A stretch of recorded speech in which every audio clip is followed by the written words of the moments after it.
2, 1. We are live now. So you can start. Okay. So welcome everyone to this, online webinar. So this is on basic science, and thanks to IOA for giving this, the go ahead to go, all across the country and beyond. So today we have amongst us Dr. Ram Chadda, who doesn't need introduction. So he has been the president of Association of Spine Surgeons of India, as well as president of Indian Orthopaedic Association. And he has been a prolific spine surgeon who started career in Mumbai, in Lilavati, and many other top hospitals. So, and he's in Taiwan, by the way, today, and going to give a lecture for the spine surgeons in Taiwan, which is a very prestigious lecture. So with not spending much time, because he really doesn't need any introduction, I'm sure. So, sir, please, over to you. Good evening, everybody. Thank you very much, Dr. Bhaskar. On behalf of the Indian Orthopaedic Association and our president, Dr. Atul Srivastava, I welcome each one of you for the Basic Science Subcommittee webinar. We have a committee which includes brilliant people, 3 of whom are in front of you. That's Dr. Anand Thakur, Dr. Samarth Mittal, Dr. Bhaskar Borgohain. Madam Shobha Arora is not physically present with us right now, but she has sent her blessings and her good wishes for this event. And it is an integral part of our training and our daily practice that basic sciences should be learned, relearned, and repeatedly relearned, because that is where we actually gain our knowledge. Biology and mechanics are our subspecialty, and it's extremely important how we look at these 2 aspects. We have none other than Professor Dr. A.J. Thakur, a very, very senior respected teacher of ours, past president of the Bombay Orthopaedic Society, who is with us. And I feel humbled that we are all here in his presence and what will be a very, very educational, intriguing, informing, and inspiring presentation. So I look forward to sir, and over to you back, Bhaskar, to introduce sir and take the proceedings ahead. All the best. Thank you so much, sir, for spending your time with us. So thank you very much. So now, as you all heard, Dr. Professor Anand Thakur sir is going to, he also doesn't need any introduction. He has been a veteran in the field, and he has not only been outstanding surgeon, but his interest lies in basic science. As we know, like in molecular genetics, the DNA is the basis of the pyramid. And you take out DNA, the entire molecular medicine collapses in 1 second. So I think basic science is such important, because based on this, we are going to understand. And the very first thing in orthopedics, which is like bread and butter, is fracture. And fracture healing is, the very basic of the pyramid that holds everything. So today, Dr. Anand is going to speak on mechanobiological aspects of fracture healing, where I'm sure he's going to touch all the important, the biomechanical, how the mechanical cues and mechanical stimulus, converts to, cellular signal that converts the fracture healing unit, as we have seen how it's going to, the basic understanding based on which we'll have a clinical translation. So with these words, over to Sir Anand sir, and we are eagerly waiting to listen to you. Thank you so much. Thank you, Professor Bhaskar and Ram, for introducing me. It's always a pleasure to talk to orthopedic surgeons, especially to the postgraduates, about basic sciences.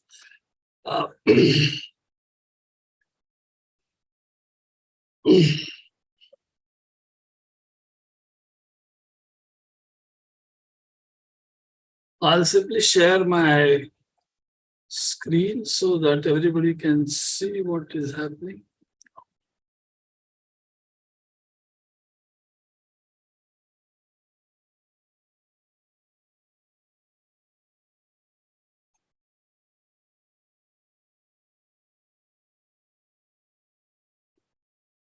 The topic today is mechanobiological aspect of the fracture healing and also of failure. To briefly talk about myself, I would say my books are my introduction. This book has been useful to a lot of orthopedic surgeons for the last 25 years. And it has got a lot of content about basic sciences, and based on this only I'm going to talk to you. My other book is on locking plate, which is comprehensive information about this particular subject.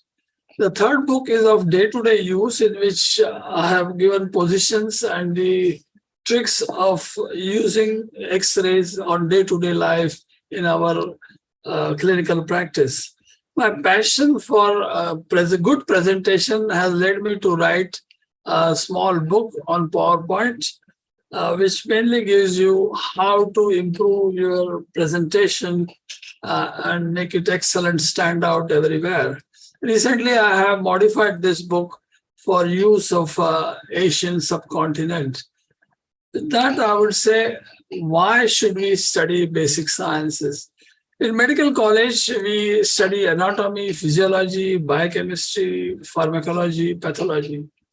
And by the time we pass out and come to orthopedics, the details are forgotten, but the framework of knowledge remains as a background to develop intuition that is required in working in medicine all the time. Besides, it gives us vocabulary, which is of use in reading literature, in communicating with each other, understanding each other, and progressing on that side. So basic knowledge, basic science is absolutely essential. I introduced word mechanobiology. What is mechanobiology? By definition, it says it's physical. It is study of physical forces working on a cell. Extra pressure or extra moment in the vicinity of the cell would alter its function. And that is what mechanobiology studies.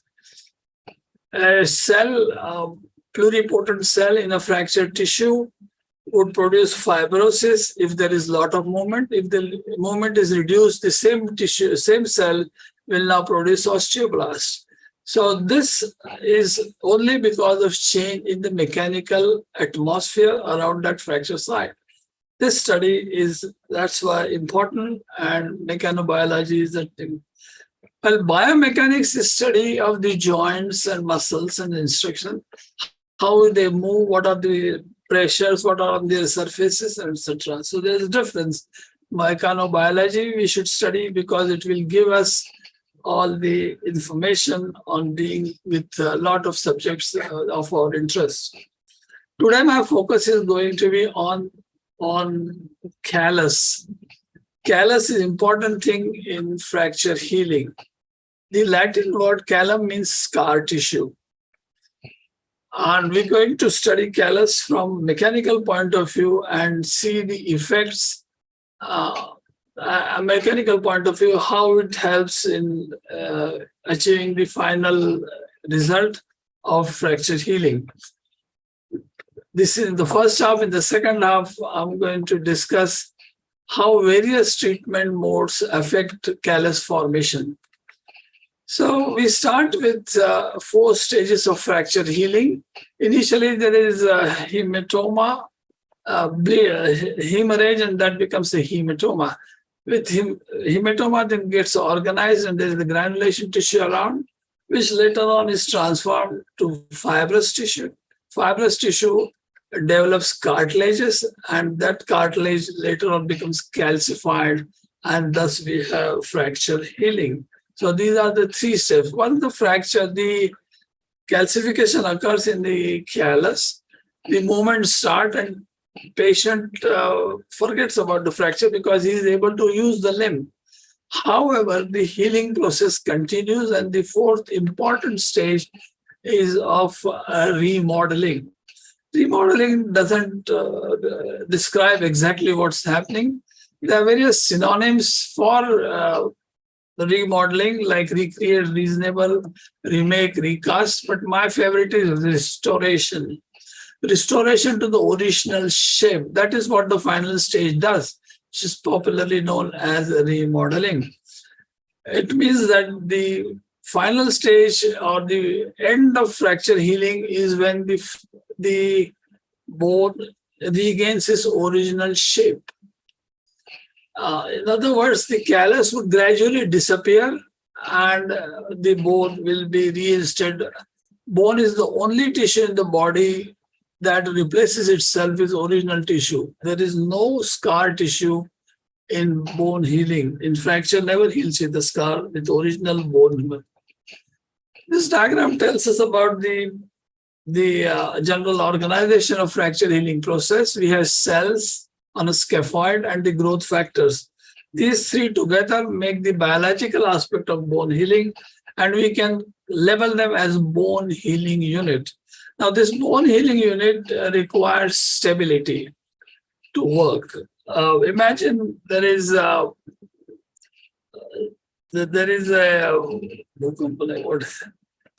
anyway, if it is not stable, things will not grow. One cannot construct a building if there is an earthquake going on. You require stable ground. Similarly, we require stable area in the fracture zone, then the healing will take place. Now, this has been explained by theory by Perrin, who says that tissue cannot grow under conditions where strain at the fracture site exceeds the elongation limit of the tissue. Strain means deformation. Deformation means movement at the fracture site. And the soft tissue will elongate with movement. If it is elongated too much, it will break. So what Perrin says that if the movement is of a greater degree where the soft tissue will break, then the fracture will not heal, which is simple to understand. So with that, we say that every tissue has a limit where it will break. How much it can be stretched before it breaks is called the rupture, elongation at rupture. And this is expressed as percentage of the original length. So there are no units. We just explain that it is elongation at rupture is 40%. Importance will come to know gradually.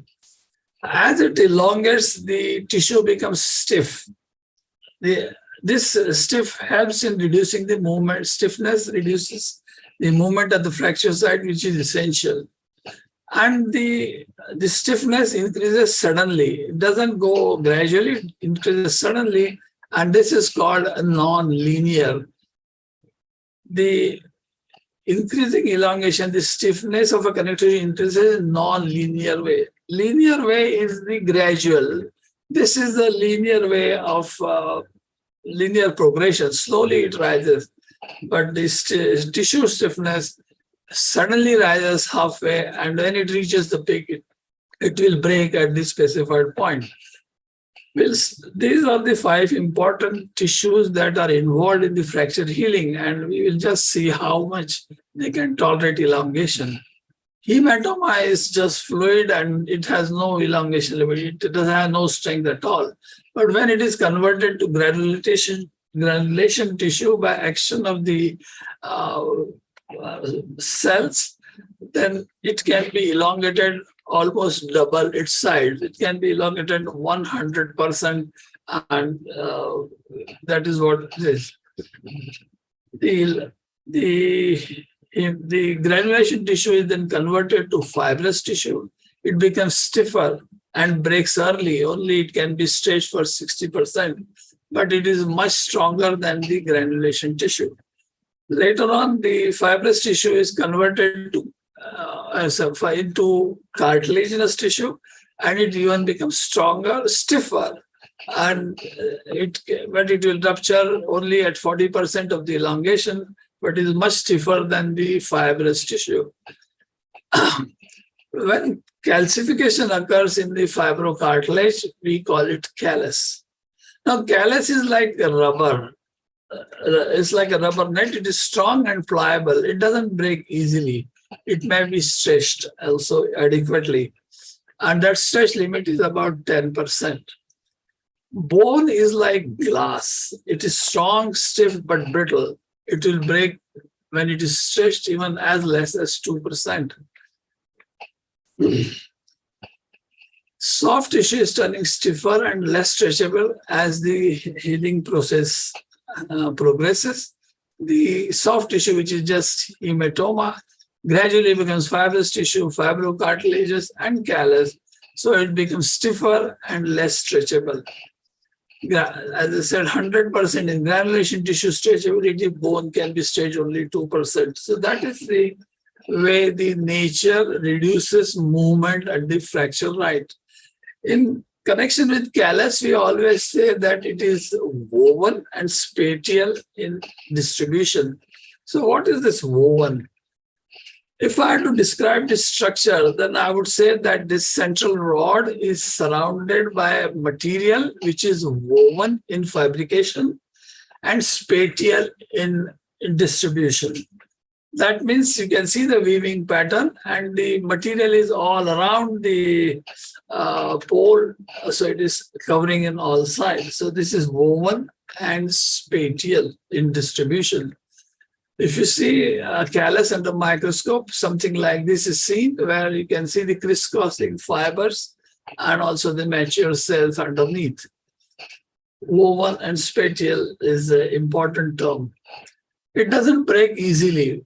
If you take a spring and compress it or stretch it, it changes, but it doesn't break.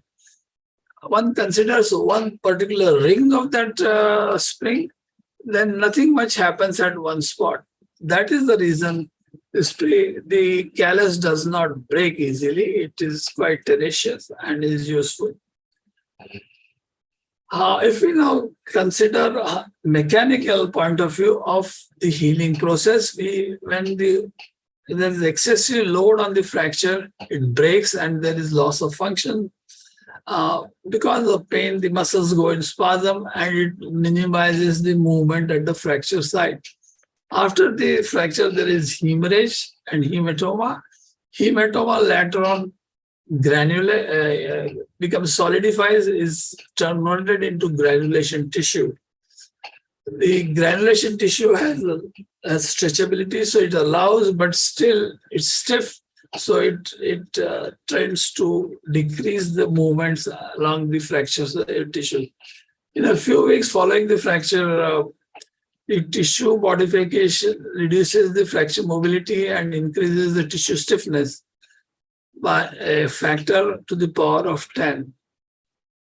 As the granulation tissue is converted to fibrous tissue, the movement decreases considerably.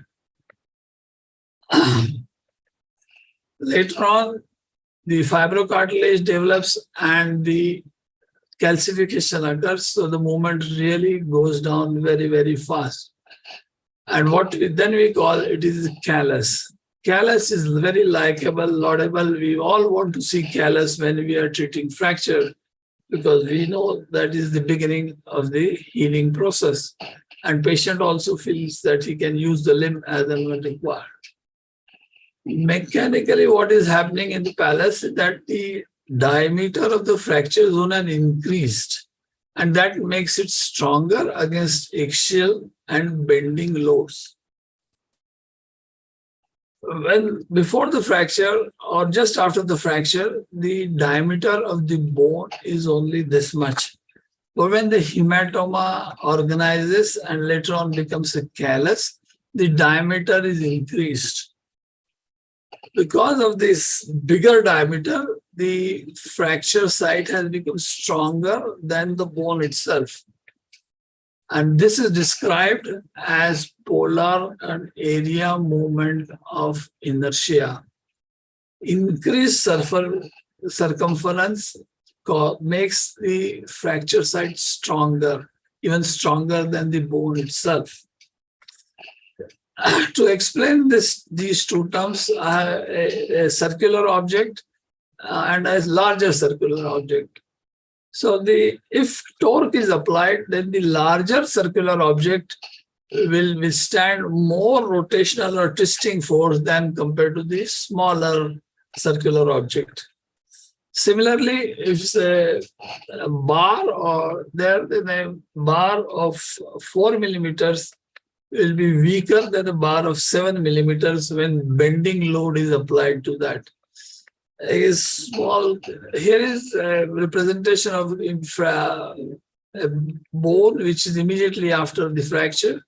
And if you apply a bending load, there will be a lot of displacement. As the callus occurs, there will be increase in the diameter at the fracture site. And now if we apply a bending load, then the displacement will be much less. So this is because of the larger area of movement of inertia at the fracture site.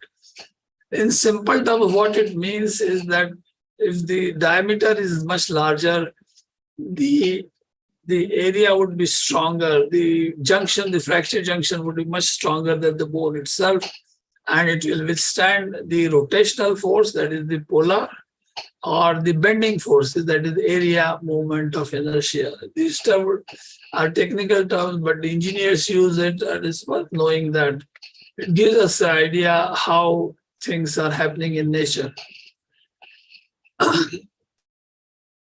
If we see the thing happening, that it is reducing the movement at the fracture site at every stage, from hematoma to granulation to fibrous tissue to cartilage.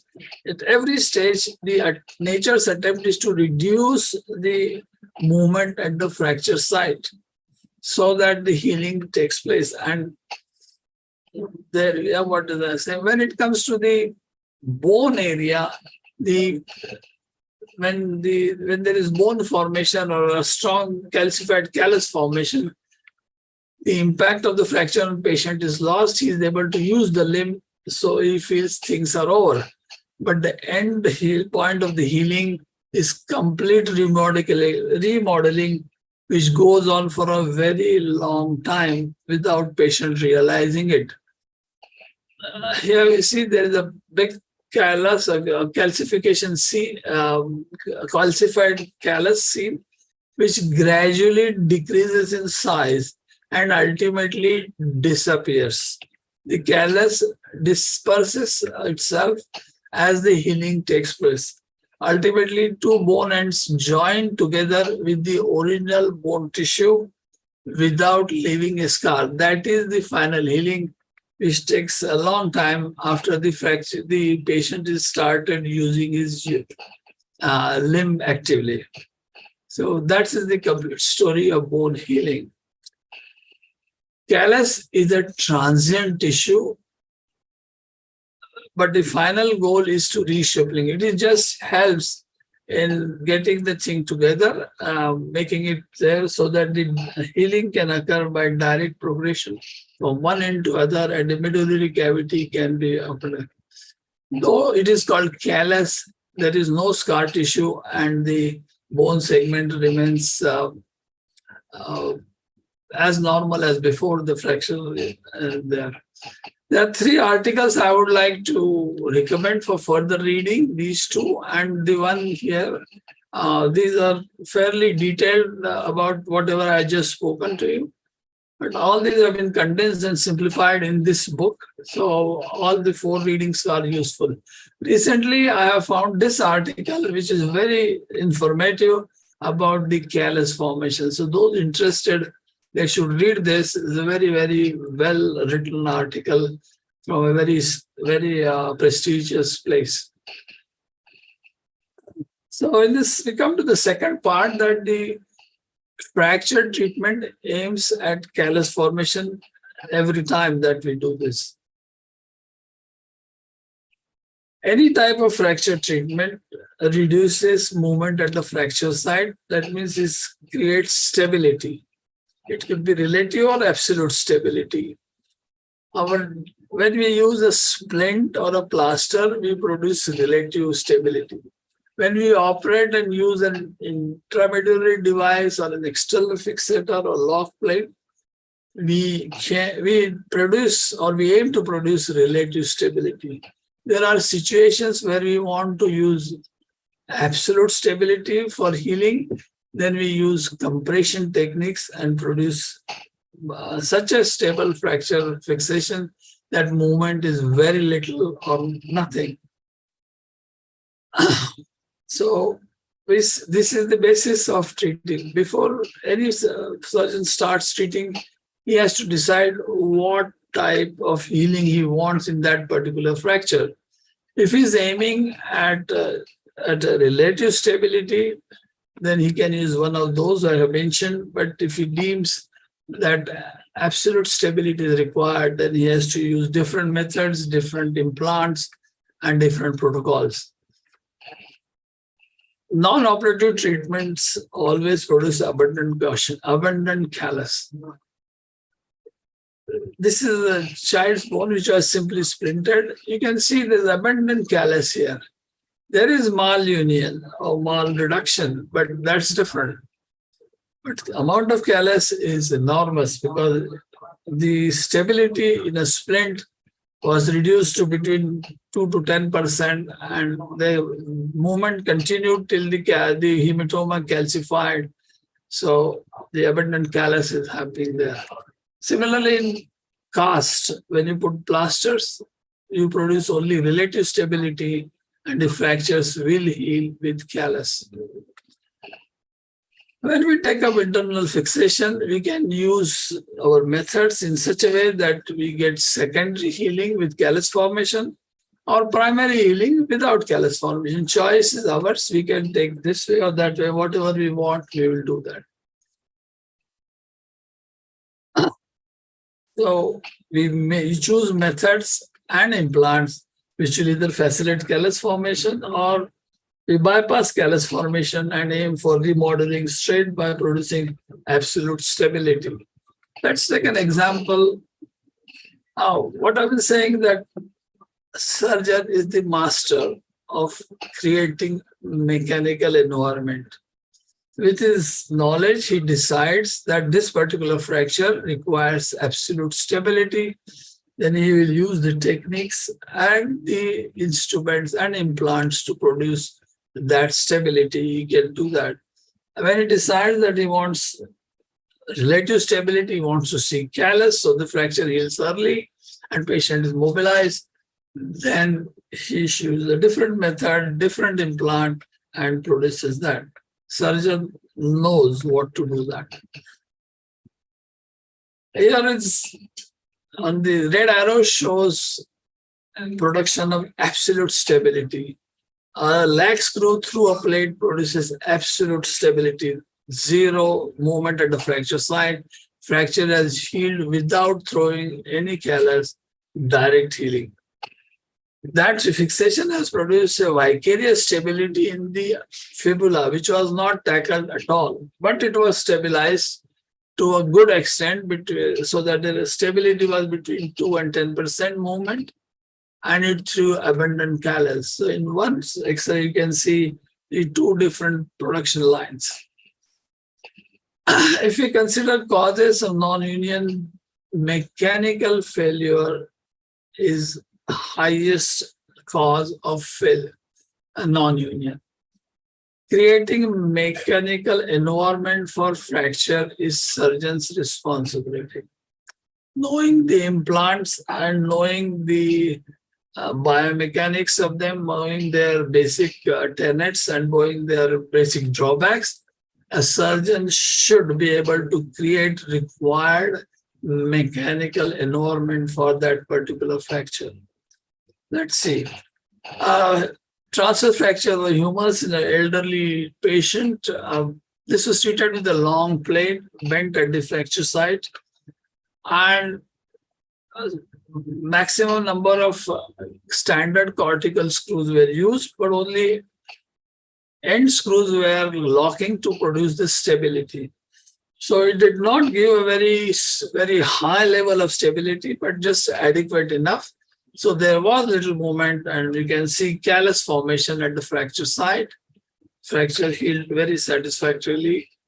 One couldn't have gone for the absolute stability because the quality of bone was not as good as one blood. This lady was about 70-year-old, so it was not. But the aim, so decided to go for the relative stability and was achieved like this. But in a young person, the same technique, same plates, and compression was applied using a compression device. and absolute stability was produced. You cannot see a spot where the fracture was in 14 months. Everything has remodeled. By producing the compression stability of very high degree, we send the message to the bone forming unit that there is no need to go for callus formation. They can proceed for direct healing from end to end, from cortex to cortex, and medullary canal can be recanalized as early as possible. Body is quite sensitive to mechanical environments, which can be seen here. Now, when you see the stability was so high that the reduction was perfect, so that the creeping substitution from one end to the other started almost immediately, and primary healing was achieved in this case. Who else can we blame except for the surgeon? He has used a very short plate. That too, the length has not been fully utilized. Length of an applied plate is only from the last screw on either side of the fracture. The terminal screws on both sides of the fracture have not been utilized. That means those plate does not exist there. Functionally, the plate exists between the top screw and the bottom screw. That's all. If you take that measure for this kind of fracture, this is a very short plate, and the screws are also cortical. So inadequate stability was there, was mechanical failure, and no wonder that it went to non-union. This is not understanding the need for higher level of stability to achieve fixation. In lower limbs, usually we go for intermedullary nailing, but in this particular, the plate was utilized. Heavy duty stainless steel plate was used with this device. It produced adequate stability, and there was excellent amount of callus formation.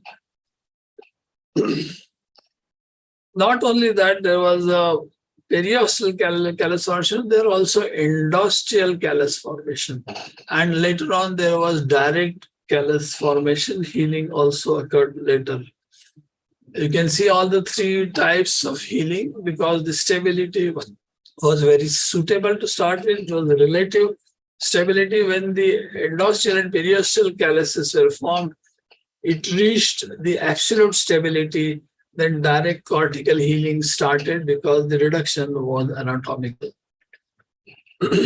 At 22 months, you can see that the set started remodeling.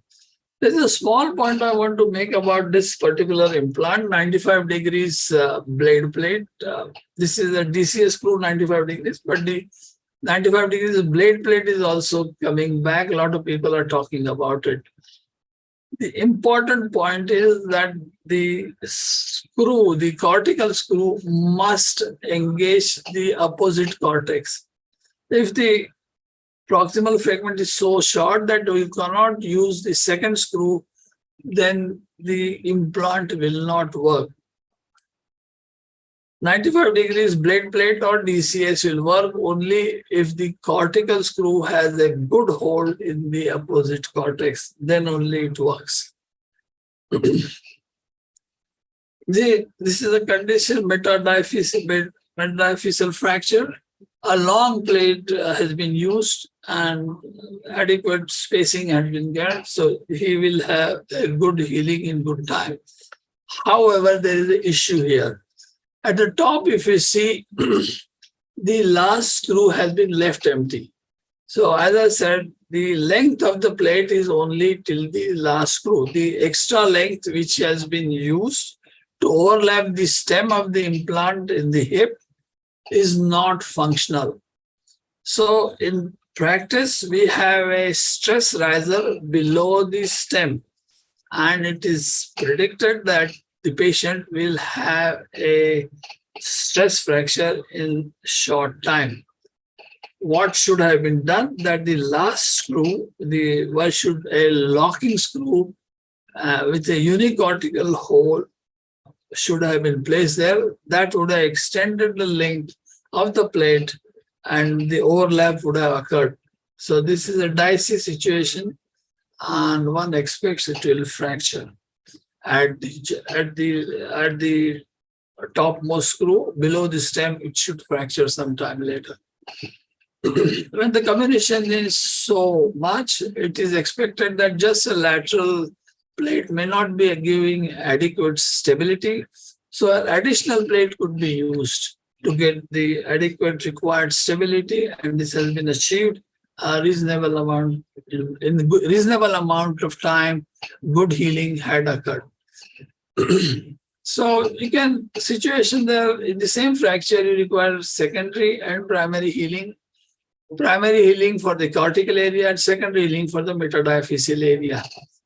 The screws distally are lax screws, and they are producing absolute stability for the cortical areas, and the plate is giving stability or relative stability for the diaphyseal, metaphyseal fractures.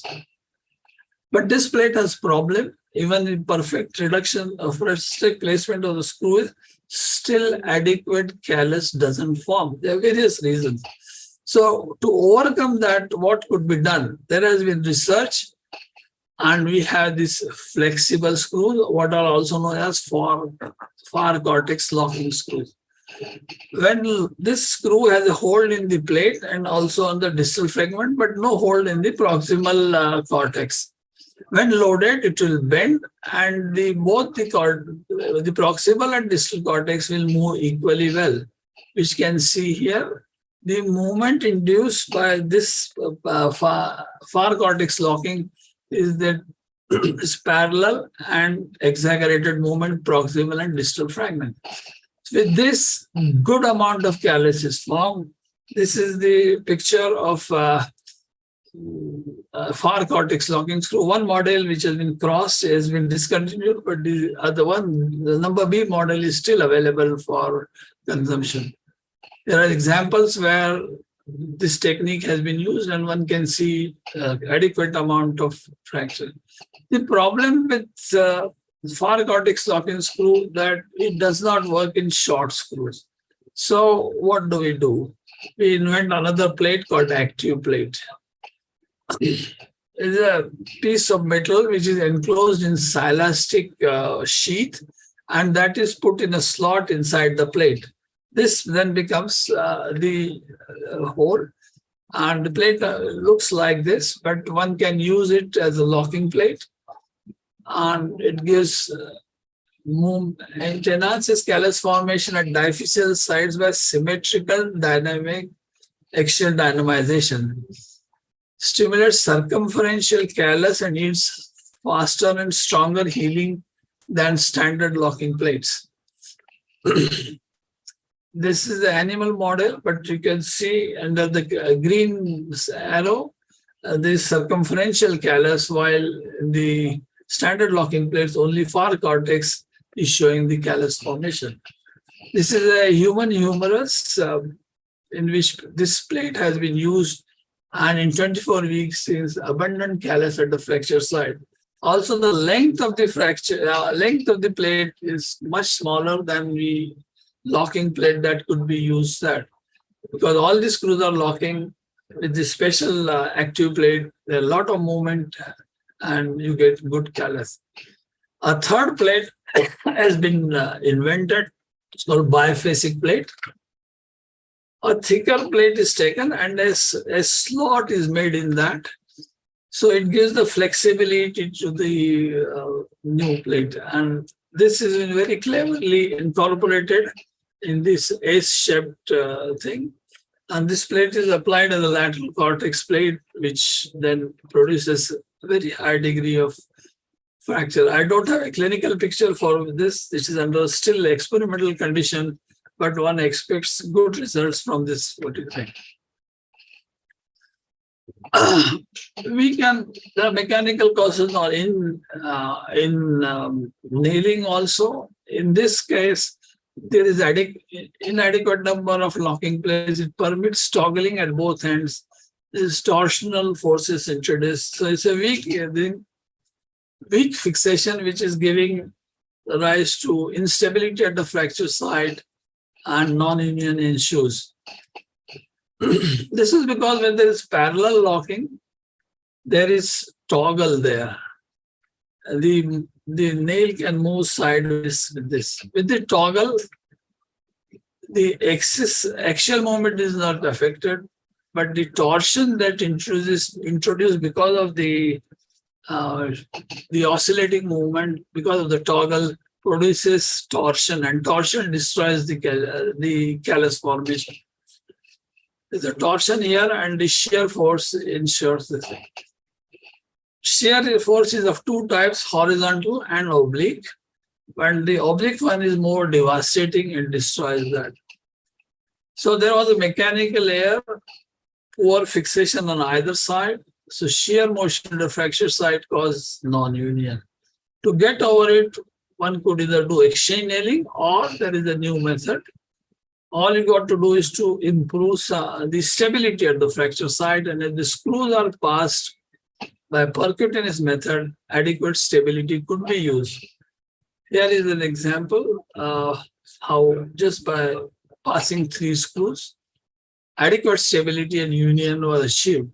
So it is a question of understanding the mechanical situation, environment at the fracture site, and the surgeon should endeavor in one way or the other to create stability of a higher level so that healing can progress satisfactorily and to completion. This is called strain reduction screw, and this article is very good and very useful. One should read that. So with that, I would say mechanical environment is very important and very useful. A surgeon should understand what is the requirement of a fracture and should strive to create mechanical situation at the fracture site which will achieve healing in shortest possible time for the patient. With this, I conclude this talk, and I would be happy to answer any questions coming from the audience.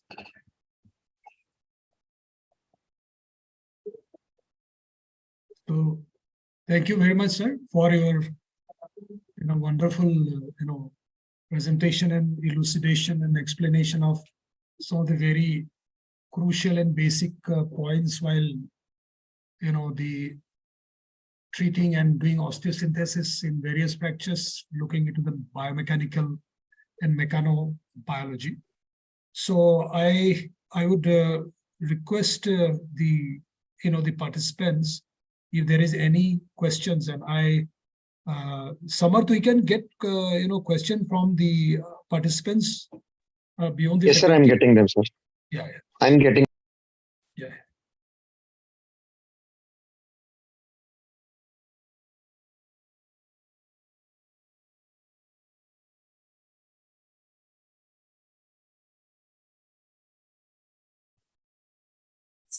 People ask why we should study biosciences, why should we study basic sciences? It's more to understand or develop a language or words or vocabulary increasing. There's an interesting story about Einstein. He was invited to a ladies' club for a dinner, for a tea party. And there are lots of society ladies who wanted to know what is the theory of relativity.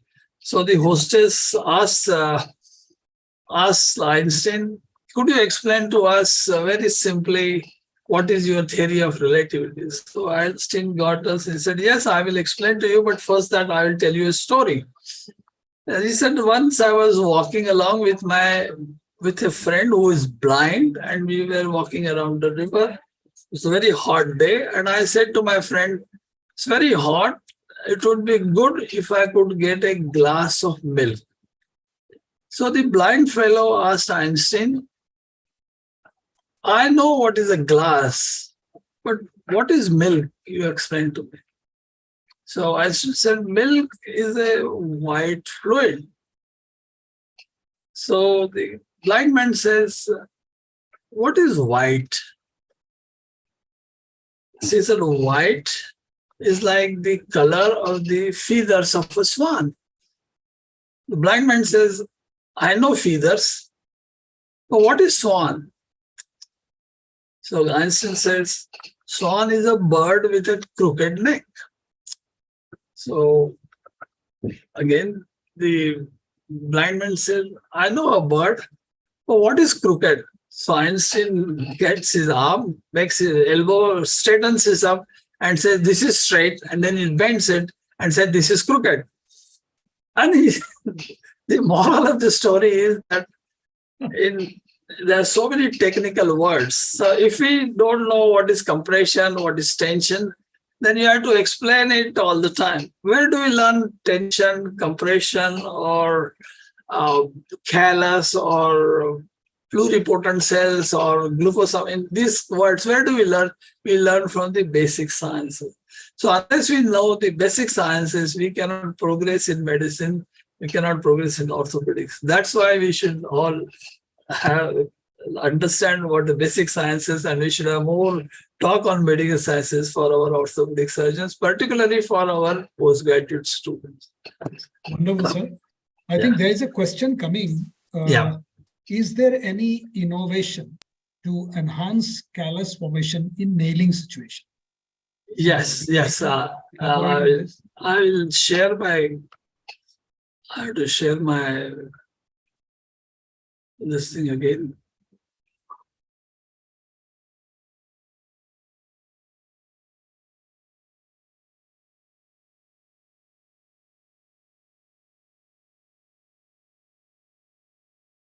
Yes.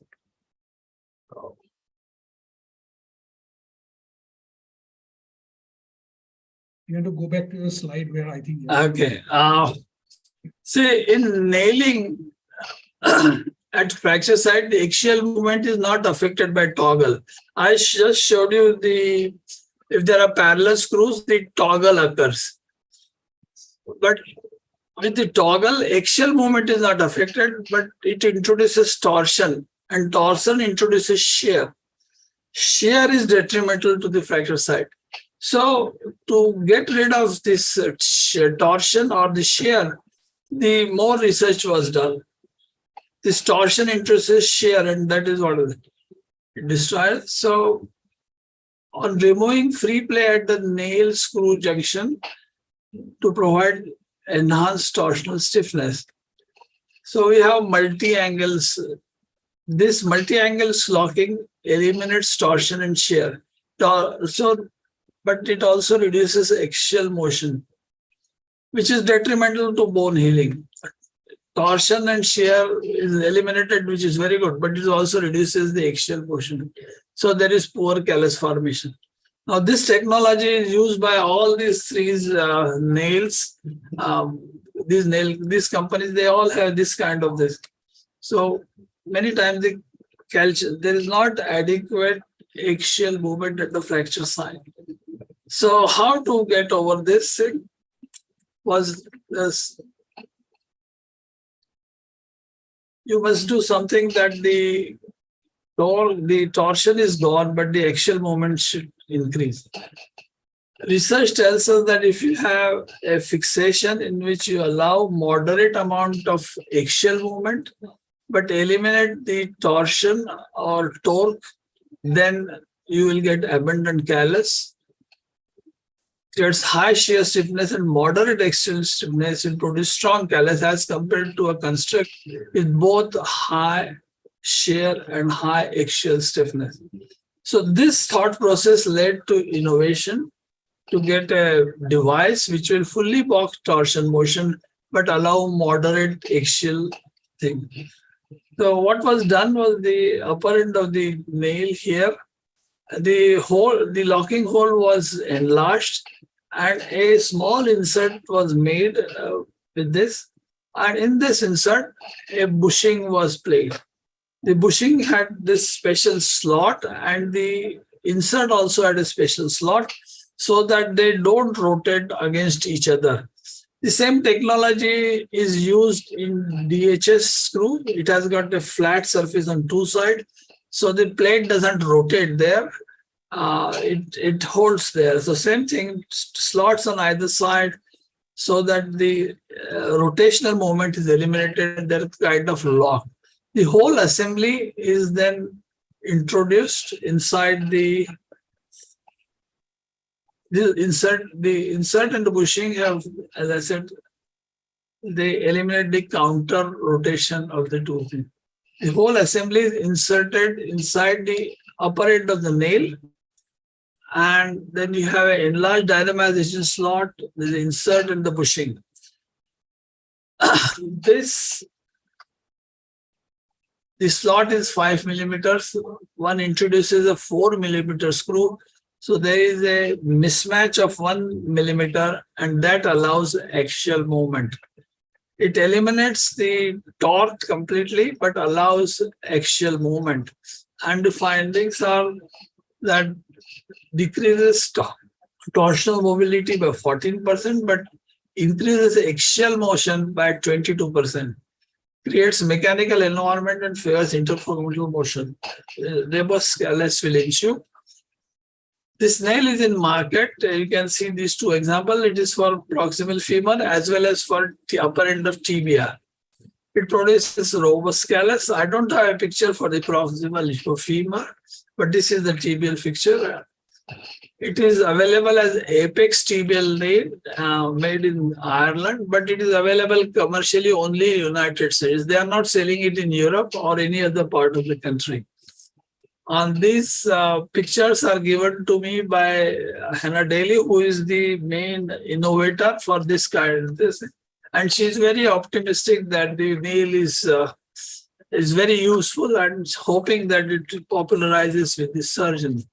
Axial nail, and this is the innovation which is doing this. The articles, initially it was presented as named by acronym FAST nail, but now it is marketed as apex tibial nail. So this is the innovation which is the latest in nail technology, and is available in America, but is unfortunately not available in other parts. Hopefully in a couple of years, it will be open for the whole world to use it. Let's see. Thank you, Ajay sir. We have a lot of questions from the audience, but I think they came in through your talk, and most of those you have already answered with the beautiful slides that you have shown and the details that you have talked about of the biomechanical healing.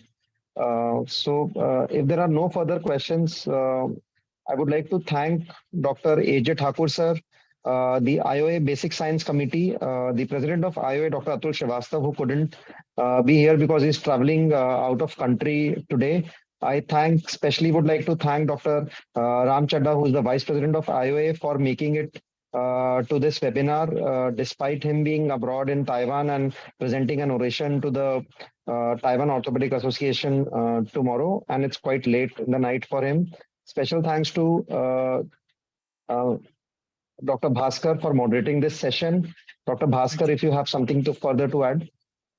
No, thank you so much, Samarth, for your initiative to start this basic science learning program, which is going to go a long way in learning and unlearning and relearning, particularly for the postgraduate as well as for the seniors.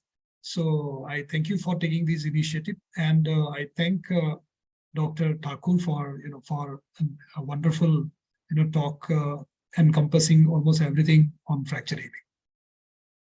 Thank you. Thank you, Professor Bhaskar, and thank you so much.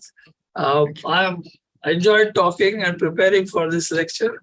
I hope we have more sessions with more people talking on this committee. Thank you. Thank you, sir. And thank you so for much. all the delegates who have joined online to, who are the, should be the main benefactor, and although we are all stakeholders, because you want, a very, equitably distributed skill across the country so that we can give, very uniform care across the country. Sure. Thank you. Okay. Thank you. Thank you, everybody. Thank you so much. Bye. Thank you. Thank you. Good night. Poonam, if you could just stop the telecast. Thank you, Poonam, for all the backup. Yeah. Special thanks to Dr. Neeraj Bijlani for arranging this on OrthoTV and IOA TV to be telecasted to all the delegates. Right. Thank you. Has Poonam stopped or not yet? No, she hasn't, sir. Okay. Or shall we just leave or do you want to? I think we can all log out, sir. All We right, can log fine. out. Thank you. Thank you. Good night, Thank you. everyone. Bye. Have a good night.